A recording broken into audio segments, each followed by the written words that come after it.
Greetings, all! Today, we will be examining the legendary poison dragon-type Pokemon Eternatus, the Gigantic Pokémon. Monstrous in both size and power, Eternatus is a fascinating and yet dangerous entity whose power is nearly untold in terms of what it can truly be capable of. Eternatus and its body are highly alien in structure, with most of its frame being comprised of a thick dark blue skeleton with a thick barbed spine, tail, and segmented false wings, as well as two thin three-clawed front appendages and a large skull with four skeletal extensions towards the back from the back of its head, and a mandible with several sharp teeth.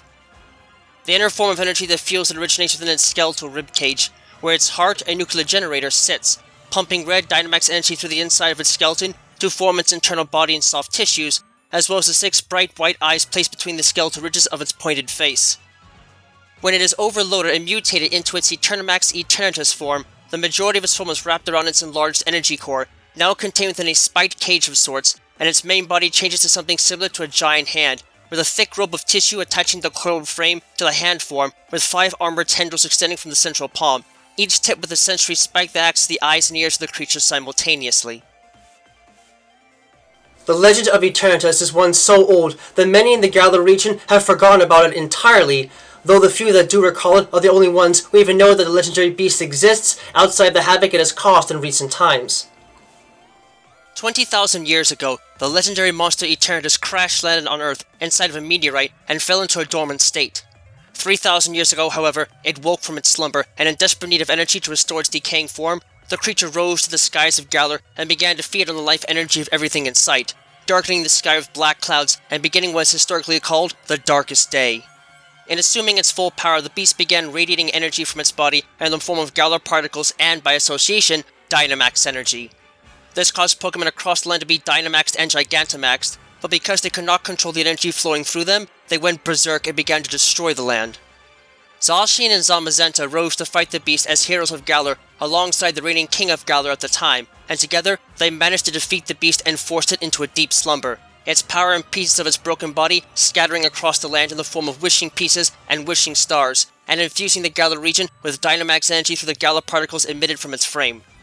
It was this event that made Dynamaxing and Gigantamaxing a feature unique to the Galar region, and it was from here that the modern Pokemon League, recognized in the region today, was born. Eternatus is also one of the few poison-type legendary Pokemon known, and in its case, is directly the result of its highly unusual biology. From the limited data that has been taken from the creature, it can be said that it does not appear to have a traditional organ system as observed in other life forms, even compared to fellow extraterrestrials like Qrem. Its absolutely titanic form, which makes it the largest known Pokemon to currently exist, is made out of a series of hard and soft tissue forms, with the softer tissue forming a network of energy conduits and sensory arrays that the creature uses to observe and analyze its surroundings, and the harder parts forming a shell of armor that helps to keep these sensory arrays and much of its body safe from attack. While this shell isn't sturdy enough to give it extremely high defenses, it does allow it to take a great deal of damage in conjunction with its thick soft tissue, so Eternatus has a great deal of HP to work with, and its natural defenses are strong enough to allow it to take the brunt of most blows fairly readily. The only part of it that can be classified as a technical organ is its brain, but even this is not something that is readily understood, as it exists not as a single organ, but as a sheet of neural material that conducts signals from the rest of its body across a membrane on its head.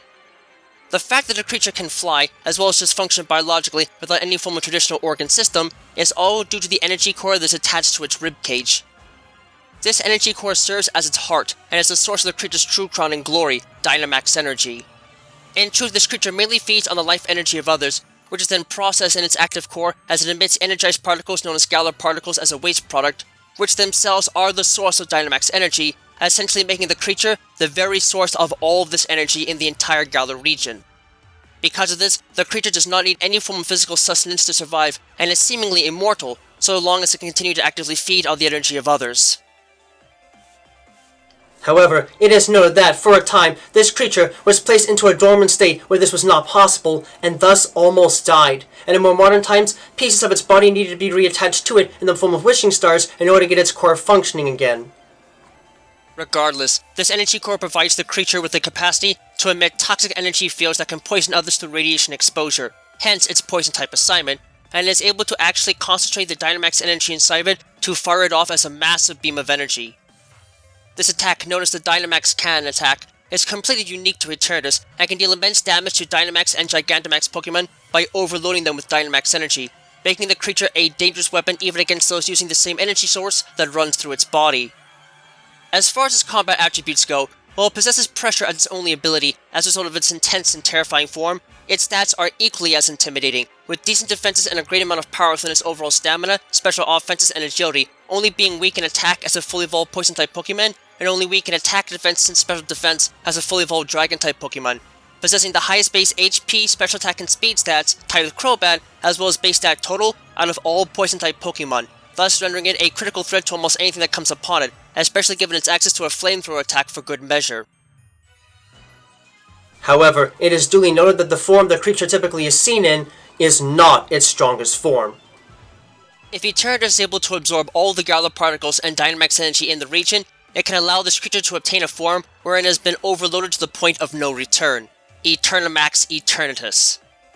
In this state, the creature's form shifts drastically, and while this form results in a moderate drop in the creature's base special attack stat, seemingly because the core cannot be charged to the point of overloading as readily, because it itself is already completely overloaded in this state, it experiences a considerable increase in its base attack stat and an unbelievable, devastating increase to its base HP defense and special defense stats, granting it a base stat total so high that it dwarfs every other known Pokemon to ever exist, including the creator Arceus, making it by far the most powerful Pokemon to ever exist while in this form.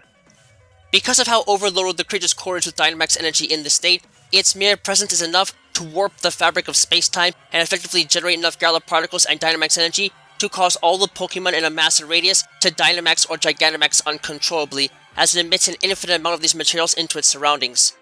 The resulting radiation field is enough to make it impossible for other Pokemon to even attack it while it is charging up energy, with only the legendary Pokemon Zacian and Zamazenta being able to disturb and break this self-sustaining barrier. This form can only be sustained for as long as the creature is in a state of power overload, but its incredible power nonetheless makes it a devastating force on any battlefield. Thankfully for the masses, because its body is still incomplete, this creature cannot sustain this form indefinitely without excess energy, but it can still enter the state for a few seconds at a time when needed from its more common form as part of its monstrous Eterna Beam attack, which calls upon the power to blast away opponents with a series of 9 energy beams of Dynamax energy. The attack might force Eternatus to take some time to recharge after using it, but it is nonetheless a weapon that more than shows the ungodly power this creature possesses when at peak performance. While Eternatus was slumbering in a slow state of decay for thousands of years without being disturbed at the events of the Darkest Day, and was eventually almost completely forgotten, it was forced back into the spotlight due to the events of the Eternal Crisis. The former chairman of Macrocosmos, Chairman Rose, was a man that believed that the Dynamax energy in the Galar region was the best source of free power available to the world, and under his direction and engineering, many parts of the region flourished from it. However, Rose's top workers showed him that this power would not last forever. In fact, it was likely that in 1,000 years, the region would run out of Dynamax energy, placing it in an energy crisis. Wishing to divert this crisis now, despite it being something that would happen in the far future, Rose risked the lives of the people in the region by trying to gather wishing stars from across the region, pieces of the broken Eternatus, and return them to their source in order to restore the creature to its full power. Eventually he was able to do this, restoring the broken organism to a level of full functionality, but after doing so he found that he could not control the monster, and it went berserk, summoning forth the dark clouds from millennia past and initiating the beginning of the Darkest Day once again.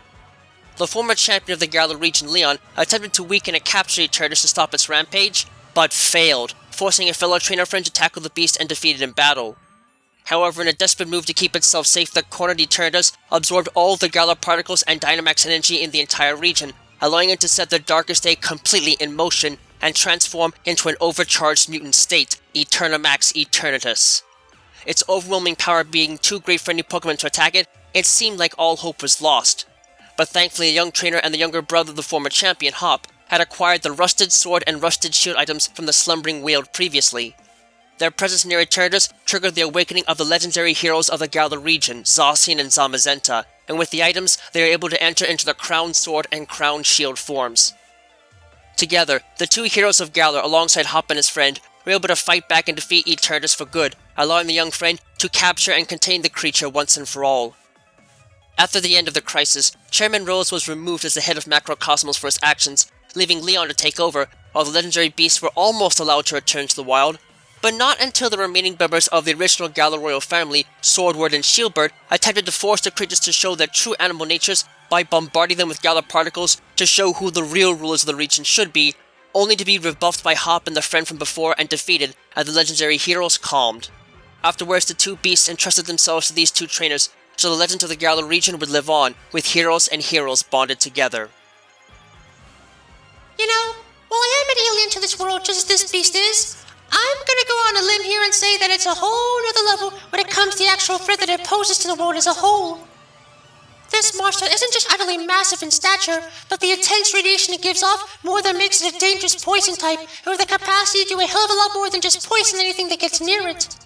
When it's at full power, it can drive the Pokemon in the Galar region into just Dynamaxing with no control, bringing about the darkest day in the worst of ways. And while it can be subdued, it has also proven to be incredibly tenacious in terms of how long it can last, as it feeds off of the very energy in a world and seemingly powers itself up and uses Dynamax energy directly as a weapon that only fairies are totally immune against. I am thankful that I never got the chance to see this thing in an overloaded state, but there is no nice way of saying it. This creature could have easily destroyed the entire Galar region. Thankfully, a lovely set of good doggos were able to put the beast to rest. But that day will live in infamy for all of Galar, and we can only hope that it is never allowed to wreak havoc in the region again. As menacing and destructive as it appears to be with its colossal size alone, Eternatus is a fiendishly strong creature whose incredible size and access to Dynamax energy is truly unparalleled in the Pokemon world.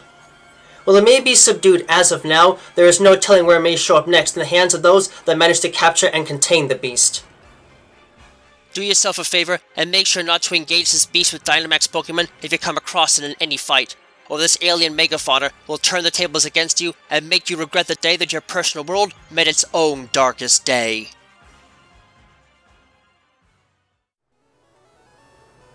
Thank you all for watching this video. It always brings me great joy to see others enjoying the work I do to try and make the world of Pokemon and the fascinating creatures that lay inside of it feel as real as they possibly can.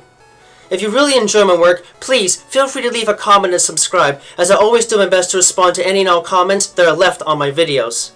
In addition, if you wish to learn more about my work and help support it, you can find links to my Patreon page, as well as email and other contact information to my work on DeviantArt in the video description down below. Furthermore, you can find a link to my Discord server there as well if you'd like to get a first glimpse at what videos are coming up next and converse with other fans of the world of Pokemon. Thank you for taking the time to watch this, and have a wonderful rest of your day.